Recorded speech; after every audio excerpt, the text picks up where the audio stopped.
Hola, como está? It is Senior TMZ coming through your TV, or most likely your CPU monitor. And folks, the screen says it all. When worlds collide, and they are about ready to collide right now. It is time. It's time. It's collision time. And I hope that you are as ready as I am, because we're jumping right into it, ladies and gents.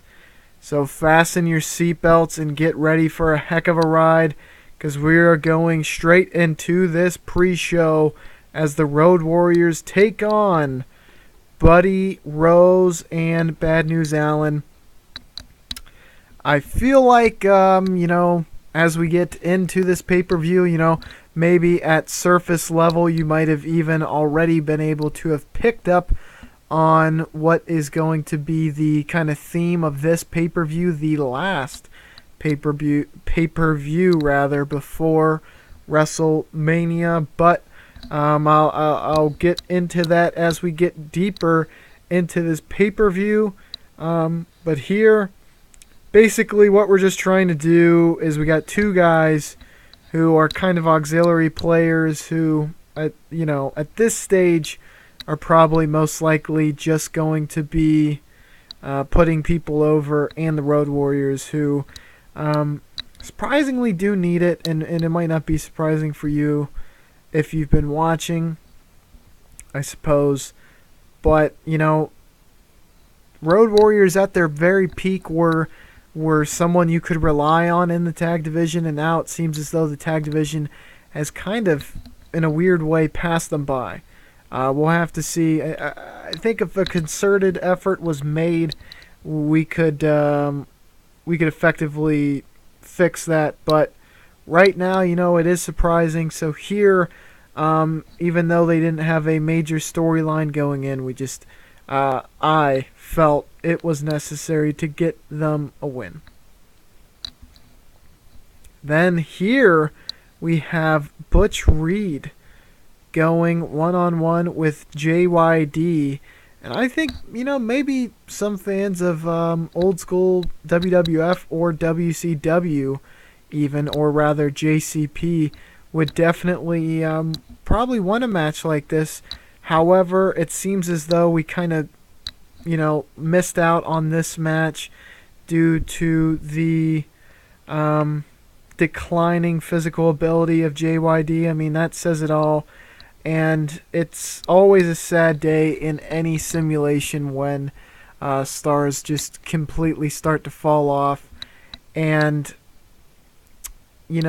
to be completely honest, this very well might be the last time that we see the dog in the Fed, which is definitely sad, but, at least he did get to give the rub to, a few guys, especially at the very end.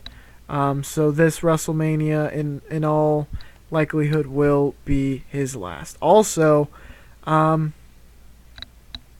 I can remember, I feel like I am forgetting one of the Hall of Fame class, but usually around WrestleMania time, I like to induct a few people every year. So there is quite a few people in the hall.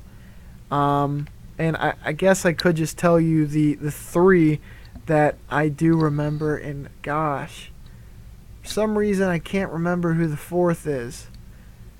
But, anywho, we got Andre, who, if you do remember, retired after last WrestleMania, WrestleMania 4, and Afa and Sika, who are going in as a tag. And geez, I for some reason can't remember who the other singles competitor was. I'll have to check it out and let you know, probably on the WrestleMania video. So that's pretty exciting. here we have Adrian Adonis cutting a promo and doing horrendous, actually, which is very, very, very out of character for Adonis. I mean, I think this is becoming just boilerplate spew whenever I talk about Adonis, but he's usually the guy who sells the feuds on TV, especially with the likes of a Dynamite Kid. But the crux of this argument is kind of complex and kind of maybe you might say contrived if you really want to look into it, because this is a kind of minor feud. But regardless, we've seen the journey that Adonis has been on, and he's kind of, in a downward spiral, so to speak. Whereas Dynamite had been kind of, especially on this stretch in between pay-per-views, putting on spectacle performances and technical masterclasses. The last one being with the likes of Dean, geez,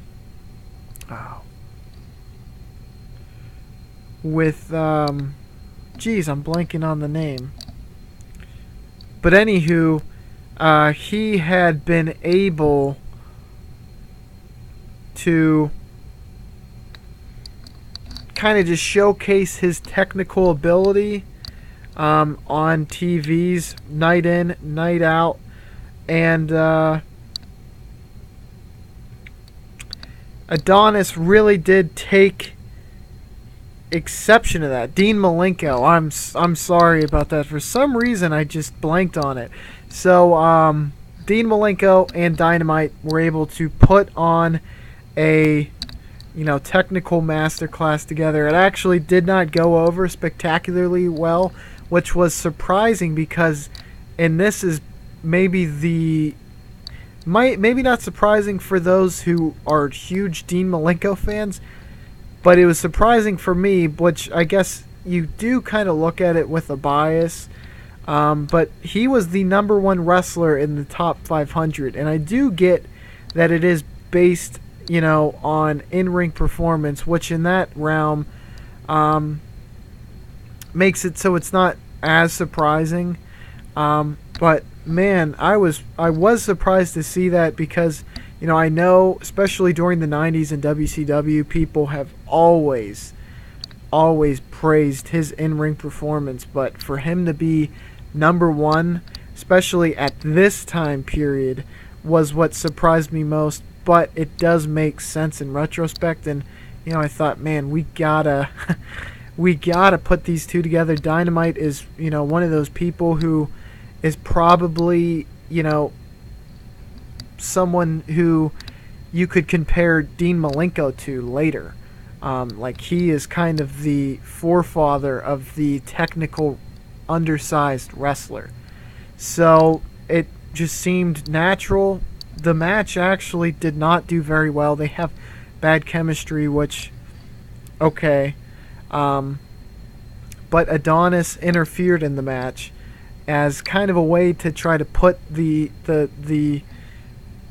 up-and-comer down, so to speak, or, like kick someone while they're down.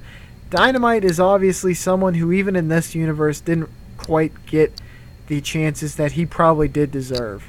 And Adonis, someone who's kind of transcended what you would expect. I mean, for someone who has his physique, for someone who is as flamboyant as him and now isn't even beautiful, something that he prides himself on, he feels like he really is now in a position where he needs to try to stomp on the heads of those below him to stay elevated, or stay on his pedestal, so to speak. So that's the crux of that rivalry. But before we get to that, we have a women's title bout. Title v. Title, as Bull Nakano goes up against Yokari Omari.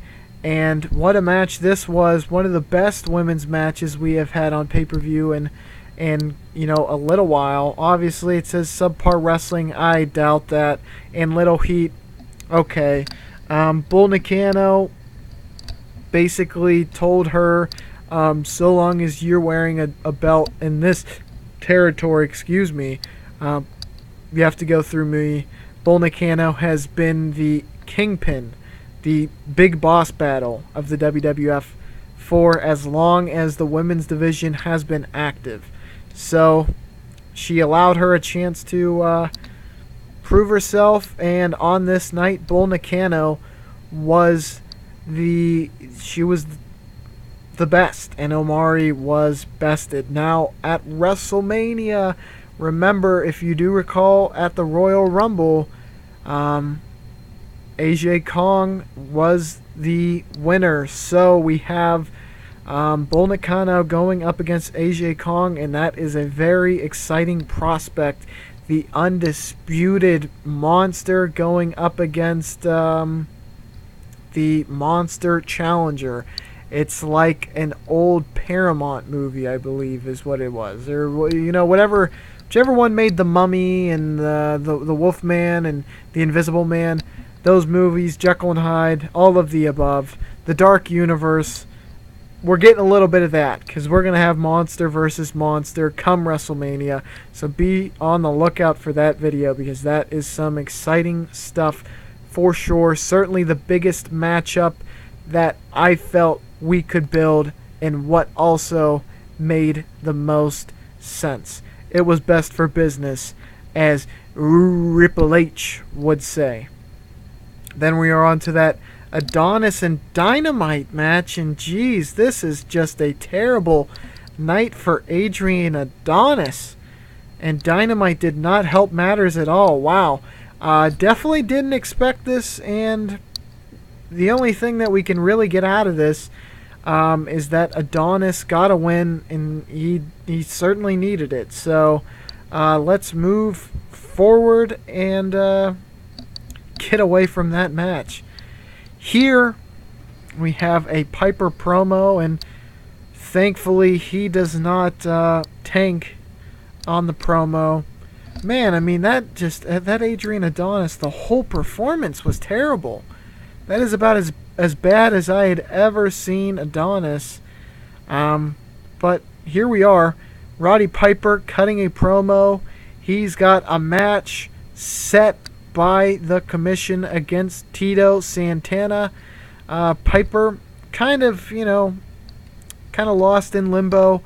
Doesn't really have a definitive spot right now on the roster. So close to WrestleMania, and he asked for a match, and Tito was the opponent chosen for Piper. But before we get to that, we got the tag belts on the line as Midnight goes up against the Blade Runners, and the Blade Runners retain. This, in all honesty, was we were building up the Blade Runners. They really took a large mantle when they won the titles from the Fabulous Freebirds. That win certainly helped them, but we need to continue to build up the credibility of Sting and Warrior as a team. Obviously, Sting has got the chops. He has a very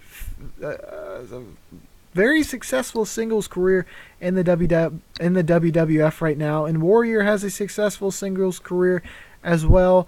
They don't have too many accolades to show for it. Obviously, no title victories in singles competition yet, but we can all agree, I would say, if you followed the series for especially the backlogged videos, the titles do not change hands super frequently. So, whereas, in certain time periods of the WWF, a lot of people were just like accumulating a bunch of accolades. It's not so much like that. The tag titles, I felt, was the best way to get two faces over that we want to use down the line in large quantity. And Midnight, it's another great opportunity to use them on the main card of a pay-per-view, get their exposure up. They're definitely underutilized. They have great in-ring potential, so here they got that shot, but the Blade Runners came out on top. And then we are on to the Piper and Tito Santana match, and What do you expect? Roddy Piper is really having himself a year. And, Piper might be, in all honesty, and this is, probably going to sound crazy to some, especially when you consider what I'm about to say, but in this sim, at least, the 80s might have to be awarded to Piper.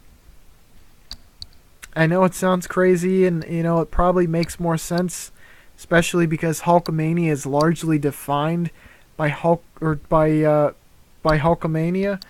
And then you could maybe argue Savage, but Piper just, it's not like Hogan ever had a downturn.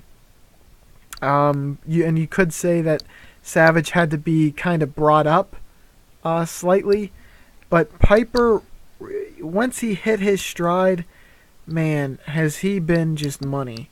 Really, I don't think you could really look back at any match and say it was bad, whereas Hogan at the very beginning wasn't great.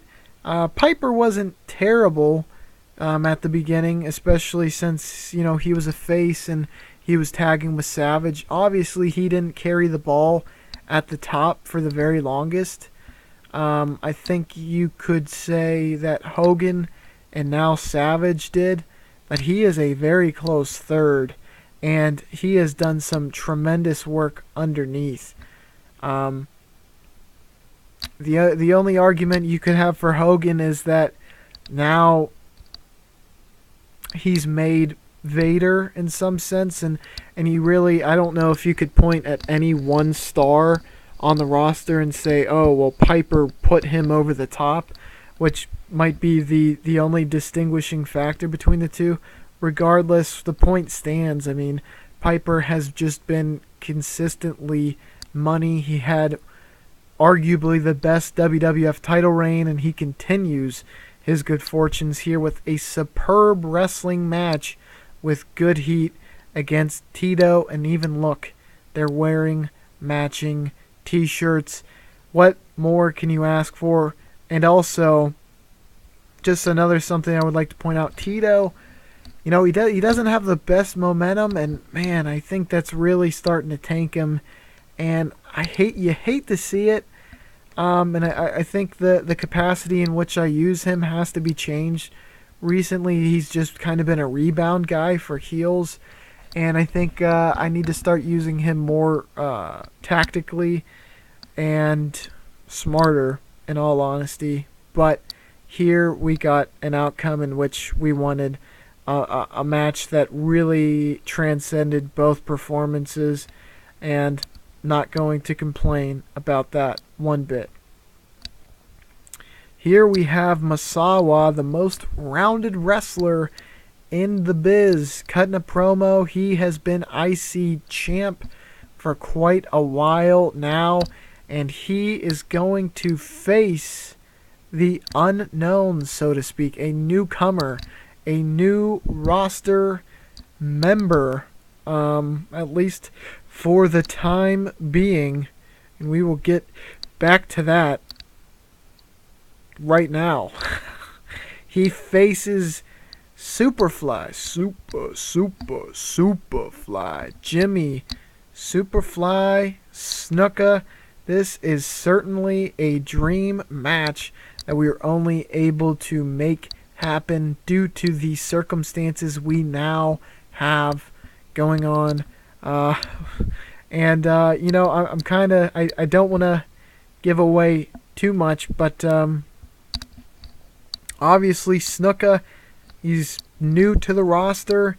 He's coming in, making a huge splash, and Misawa is keeping it kosher with his IC title victory, and certainly doing work with that belt. All of his title matches have been tremendous. He's obviously starting to become one of the biggest performers on the face side of the roster, and he doesn't disappoint with Snuka, who holds up his end of the bargain as well. I mean, look at that. He is 45 in this sim. I was a little bit on the fence as to whether he'd be able to pull it off, but man, he did no doubt about it, and it makes him a valuable star moving forward. Definitely someone we could see in a situation like this down the line. And also, this was kind of just wish fulfillment. As soon as I got Snuka in any capacity, I thought, dude, Misawa and Snuka would be absolutely tremendous to see, as long as Snuka still has it. And looking at the dirt sheet, I think he does, because he was tiring. Snuka is he even late into his career was in tremendous physical shape, and I know that he wasn't the same Snuka that many had come to expect, and it's awesome to really give him what might be one of his last few absolutely tremendous matches of his career. Definitely a highlight in this IC title reign. You got to find new ways to kind of mix it up. I mean, obviously I could have went back to the well, had him face Bret Hart again because of their chemistry. It crossed my mind, but the prospect of having him face Snuka was interesting enough for me to pull the trigger, knowing it was a risk, because Snuka could have screwed the pooch. He could have pooped the bed, so to speak, but he didn't, and we're all better off for it. And then we are moving on here. Ted DiBiase is cutting a promo on behalf of $1 Million Inc. And so if you haven't gotten the theme yet, I'm gonna spill the beans. I'm not talking even Stevens beans. I'm talking juicy info beans. We got Jim Crockett Promotion roster members here for this pay-per-view. Obviously, we had Buddy Rose and his tag partner, whose name I'm blanking on. Snuka was another, and here we are going to have the JCP alum facing the $1 Million Inc. in what is a very exciting match. Basically, what this comes down to was there was segments on TV in which Ted DiBiase was belittling JCP, and Dusty Rhodes said, "Look, I'm not going to take it. You know what I mean? You guys can talk all this trash, but not while I'm here." And he basically said, Ted DiBiase said, "I have all these guys who are they're ready to kick you out." And Dusty said, "Well, I got these guys, and you're about to find out exactly who those guys are as we go straight into this 4v4 Survivors Series match, a superb wrestling bout with great heat. We got Taker, we got Stan Hansen, we got Vader, we got Harley Race, who also, a lot of these guys, almost all of them were transplants, but that is WWF to an extent, and I would say these guys, are largely JCP guys through and through. These guys, you could probably argue that they are too, but they have an allegiance to DiBiase, who has really made his name. He has elevated his status into being a household name and a star even in WWF. This isn't so much WWF versus JCP as it is $1 Million Inc. versus JCP alum. But we have Brad Renegans really killing it. I had no idea how good he was. Wasn't even a blip on my radar until I saw what they were doing with him in this sim. They were doing a lot with him, and I thought, man, I could really, really utilize him. And looking at it, he is one of the... he's one of the top talents, without a doubt. An 89 Magnum, unsurprisingly, if you really think about it, the lowest rating on their team, just higher than Undertaker, which is actually pretty crazy. He has not been getting used quite frequently enough. which I think is the crux of that. Larry Zbyszko, the living legend, puts out a great performance, and Dusty holds it all together. Then Harley, a great performance, even though he was off his game. Vader, the match high. Stan Hansen, very solid.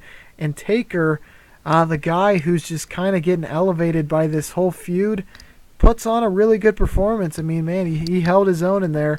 Certainly wasn't like it was, like he was a fish out of water. This feud, basically, just a great way. We have these names to use. I'm not going to mention quite yet what the situation is with this, but it's definitely exciting that I have the ability to use these names, especially when you look at what they can do in the ring. And, man, that's exciting. The talent level definitely rose with these guys being in the Fed. Dusty, obviously one of the big names that I've always wanted to use, and now I'm finally getting some quality time with the American Dream, baby. But even though we had Survivor Series, we weren't able to pull this off for one reason or another. We were here.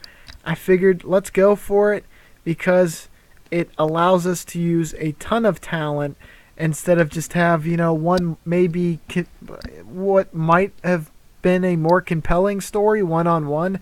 I felt like this was compelling enough, compelling nonetheless, and it allowed us to utilize a lot of guys who can put on tremendous matches. And obviously the match rating speaks for itself. And let's be frank, we gotta just really build up The Undertaker because it's WrestleMania time. And he's the WrestleMania man. And we need to utilize him because it would hurt my heart to just not have him on the WrestleMania. So we got to elevate him. He certainly seems ready, and I know I'm ready. But let's keep it moving. Also, $1 Million Inc. wins. I'm not sure if I mentioned that. And by way of pinfall, as Ted DiBiase, yes, he runs interference. He attacks Dusty, and Vader gets the pinfall victory. Vader's really turning into a big deal, so to speak, which is really cool because in my mind, Vader deserves star treatment. He deserves to really be the just monster heel. He did get that treatment when he was welcomed, but it was sad to see what happened to his career near the end before he was really able to hit his peak, I think. And stay tuned because we're definitely going to do some special things with him down the line. Here we got three of our best promos doing what they do best. Hogan, Savage, Flair on the mic, and the rating speaks for itself. These three are at the very top of the business in my mind, in my eyes. Without a shadow of a doubt, this was definitely a little bit of a risk, I will say. What ended up happening was Flair made an appearance on TV with his IV Horsemen. And he said, especially with WrestleMania on the horizon, he said, so long as I got these three guys behind me, it's only a matter of time before I'm carrying this NWA title and that pseudo title, that WWF title. And Savage argued with him. He took exception with it. And Flair said, look, man, I have a team behind me. How the heck are you supposed to take on me when I got AA, the enforcer, Arn Anderson? I got Tully, the technician, and I got Barry Windham, the man who is as smooth as butter in the ring. And he's got looks to kill too, guys. I mean, he's the young pretty boy of the group. You got a little bit of everything with the Four Horsemen. And what do the Four Horsemen bring? The apocalypse. So it will be the end of Savage's reign when he meets with Flair and his Four Horsemen, his boys. Well, Savage said, look, I can assemble a team too. And obviously Hogan was a part of it, but he's got a few surprises in what he unveiled on TV, but I will leave as a surprise for you his mystery team going up against the likes of Ric Flair, Arn Anderson, Tully, Blanchard, and Barry Windham. This is a 4v4 bout, non-elimination bout, and let's get right into it. As we have Savage, Hogan, Roberts, and Steamboat going up against the IV Horsemen.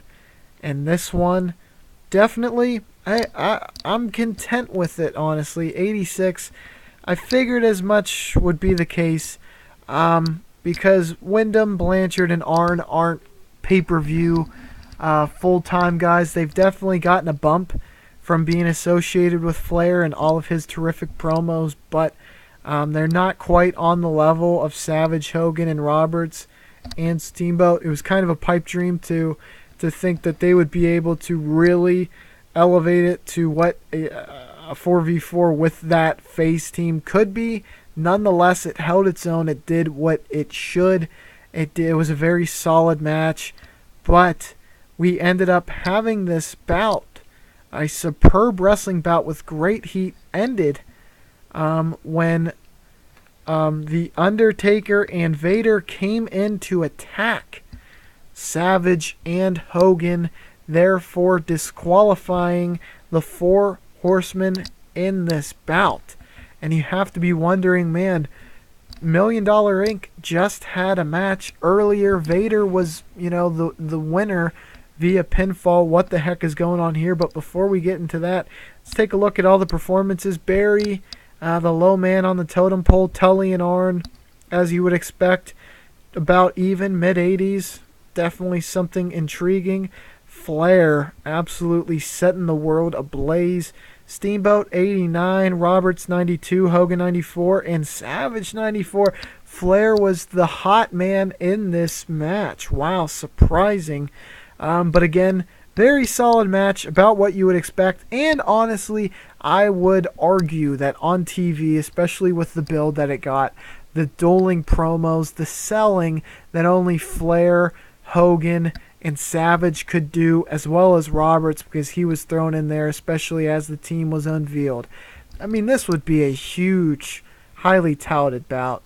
It mixes it up, it breaks the status quo, and we get to see this IV Horsemen team that has been been hyped, because we've seen them storm the gates of cages and they look super menacing, and we're not really sure what exactly to expect.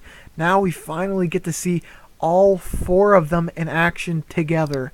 And then this face team, dude, these guys could sell out buildings if just them were headlining it. So for them to all be tagging together, the four biggest faces, arguably, in wrestling today, man, I mean, that bout just absolutely sells itself.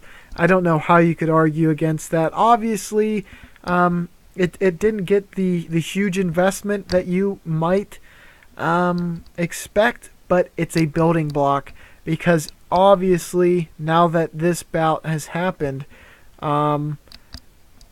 Flair is the Royal Rumble winner and Savage is the current WWF champ. Well, for now.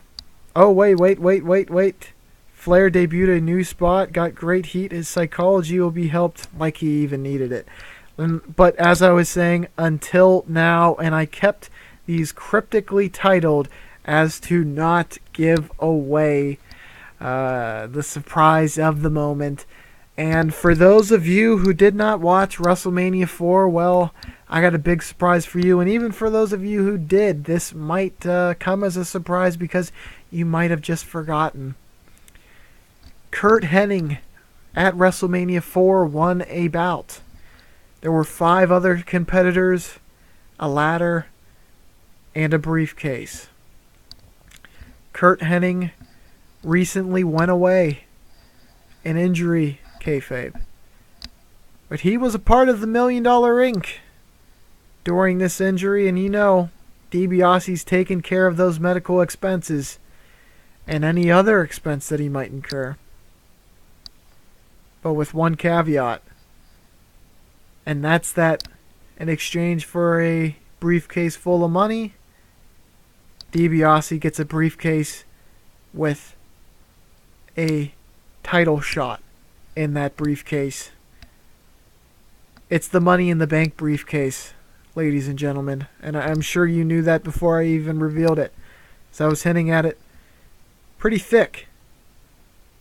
But DiBiase is cashing in that briefcase that Curt Hennig has.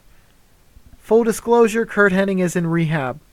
I know this kind of takes away, sometimes peeling the veil can take away. Unfortunately, Curt Hennig, he went to rehab. It was a soft drug problem, and I honestly did think about just fining him. But I thought, you know what, I think it's worth it. Despite the fact that he is a top name, I'm like, let's just commit. He'll be off TV for a while, off pay-per-views. We have the numbers that we need now for the $1 Million Ring to where it's not going to kill it, because, we have 5 now, and if you include DiBiase. So it wasn't a huge blow. Obviously, he's a great competitor, and I wanted to have him cash in, but DiBiase, this is a kayfabe way that just makes sense, and I don't think it's anything that you could complain about too super bad, especially considering the fact that he's in rehab. So, whenever I made the decision to send him to rehab, I will be honest, I didn't really realize the ramifications. I didn't understand that the timeline would put us past WrestleMania when he would be back. Spoiler, he will not be on the WrestleMania card, unfortunately. So, had to be done. Disappointing, yes, but this is, I would say, the second best replacement bout that we could get. And DiBiase is cashing it in, and he is as fresh as a daisy, and Savage is coming out of a war and then a beating by Vader and The Undertaker. So he is really on Schlitz Creek, so to speak, and that is no bueno for the Macho Man, the Macho King, so to speak. And let's get right into that bout, a match that we saw at last pay-per-view, a bout that we have seen at WrestleMania, or King of the Ring 86. And DiBiase comes up short. The first cash-in is unsuccessful. Savage pulls double duty, wrestles for about 40 minutes. Obviously, well, it probably wasn't in the entirety of that 4v4 bout, so he probably got the rest and was only in for, 8 minutes at the max, I would assume. But nonetheless, Savage pulls double duty in an exceptional match. Randy Savage defeats DiBiase, and he goes rolling into WrestleMania with all the momentum in the world. Folks, this was definitely a challenge to book. I find the time between the Royal Rumble and WrestleMania difficult to book because you're trying to get very creative with your storylines and really try to throw in some change-ups, throw in some off-speed pitches so that when you throw those fastballs at WrestleMania, they really do their job. And I hope that that's the case, and I hope that this pay-per-view was as enjoyable for you as it was for me. Another thing to take away, a quick roll-up, flash pinfall. I didn't think it was right to do DiBiase completely dirty, but Savage has bested him. He has surpassed DiBiase. DiBiase had his run in the sun, so to speak. He had his hold of the gold. But Savage has ultimately proven that, from WrestleMania 4 to WrestleMania 5, he is the king of the mountain. And I know I've done my share of metaphors trying to explain how good Savage is, so I'll keep it to that. But, he's crushed it, and he makes it defense number 10. which I think puts him in second place. Right behind, no, yes, second place for one title reign, third place for combined, if you combine defenses of multiple title reigns, if that makes sense. So to explain, Roddy Piper has 13, Hogan has 7 on his first, and then 6 on his second title reign, so he has 13 also.